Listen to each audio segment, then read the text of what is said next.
बहुत हुआ सम्मान बेटा, बहुत हुआ सम्मान, बहुत हुआ सम्मान।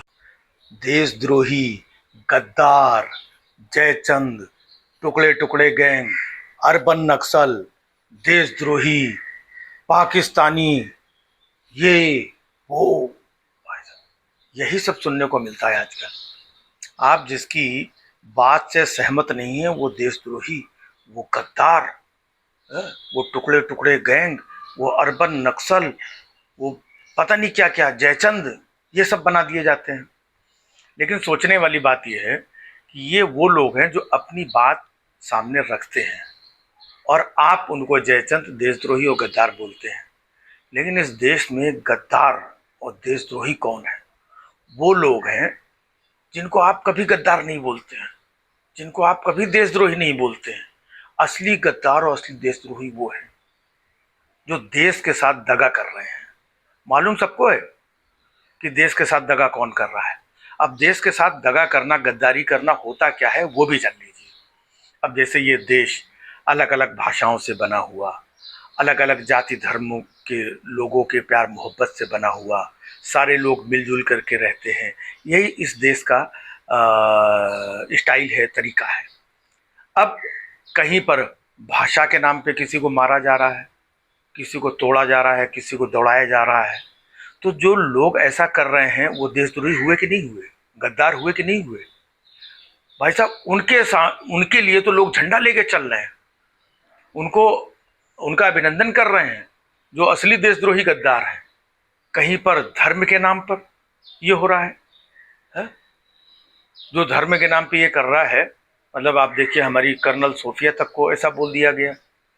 वो भाई साहब सेफ हैं जो असली देशद्रोही गद्दार हैं। अब बाकी किसी ने कुछ सवाल पूछ दिया, अरे देशद्रोही है, गद्दार है, जयचंद की औलाद है, हमारे देश में ही गद्दार भरे पड़े हुए हैं, इन गद्दारों का सफाया करना जरूरी है।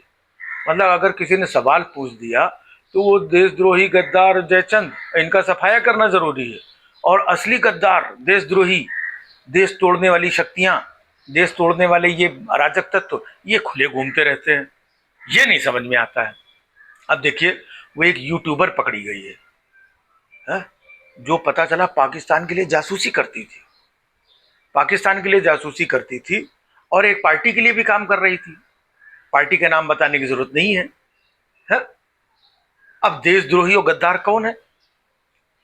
अब ये जो दूसरों को देशद्रोही गद्दार बोल रहे थे, अब इसको बोल रहे कि नहीं नहीं ये देशद्रोही और गद्दार और चीजें, कोई हो हल्ला, कोई चिल्लम चाली हो रही है।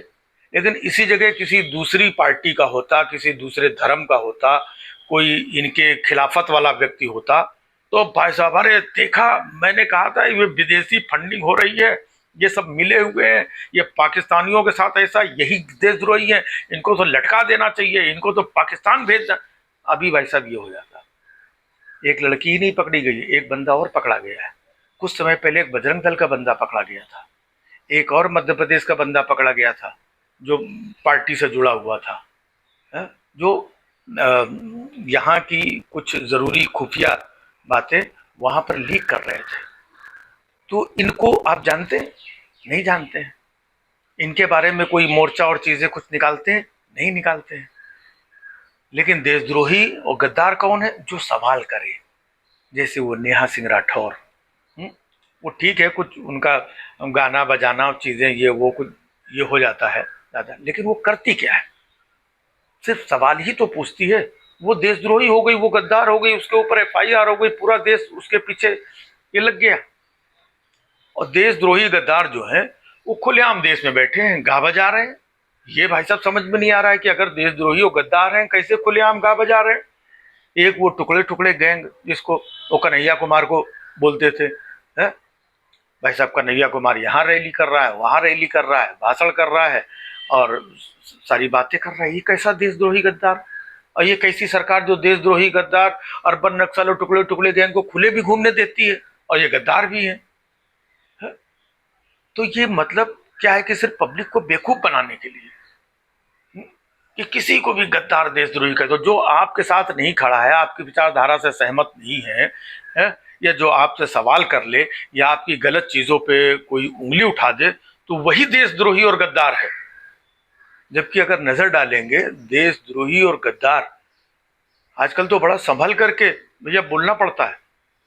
नहीं पता चला बोलते बोलते अच्छा ये बोला था, इसका क्या मतलब हुआ, इसका मतलब ये देशद्रोही गद्दार है। पता चला कोई उठ करके वहां एफआईआर, और इनकी एफआईआर भी तुरंत हो जाती है।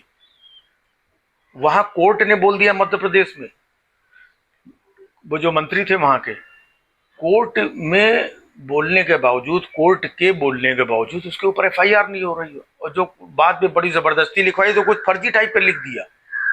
और यहाँ वो जो एक लखनऊ की एक वो थी मेडूसा करके, उसके ऊपर देशद्रोह का तुरंत लिख गया। कोई जाता है और तुरंत, भाई साहब पुलिस भी बड़ी एक्टिव रहती है उनके लिए, तुरंत सब दुनिया भर की एफआईआर। और यहाँ कोर्ट कचहरी के आदेश के बाद नहीं लिख रहा है। तो गद्दार कौन है, देशद्रोही कौन है?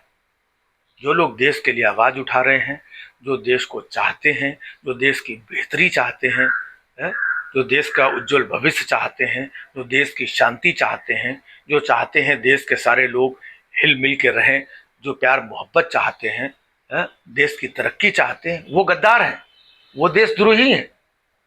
और जो सही मायने में खुलेआम कानून की धज्जियां उड़ा रहे हैं, देश तोड़ने की बात कर रहे हैं, एक दूसरे धर्म को लड़ाने की बात कर रहे हैं, वो भाई साहब खुलेआम घूम रहे हैं। उनके पीछे बैकिंग भी है, उनका सब कुछ है। बताइए, कोर्ट के आदेश के बाद 4-4 दिन हो जाते हैं, नहीं लिखा जाता है। तो ये इसको कहते हैं तानाशाही।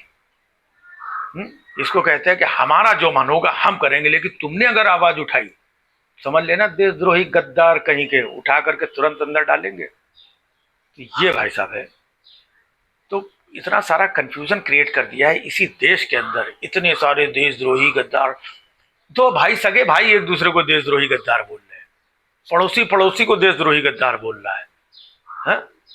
तो मतलब अब देशद्रोही गद्दार मतलब इतनी आसान चीज हो गई कि हर घर में, गली में, मोहल्ले में, पड़ोस में देशद्रोही और गद्दार घूम रहे हैं, और भाई साहब सरकार कुछ कर भी नहीं रही है। मतलब किसी को जबान से देशद्रोही और गद्दार बोल करके उसको आहत करना, और जो सही मायने में है उनके लिए चुप्पी रखना, ये है भाई साहब नया भारत। बहुत हुआ सम्मान बेटा, बहुत हुआ सम्मान, बहुत हुआ सम्मान।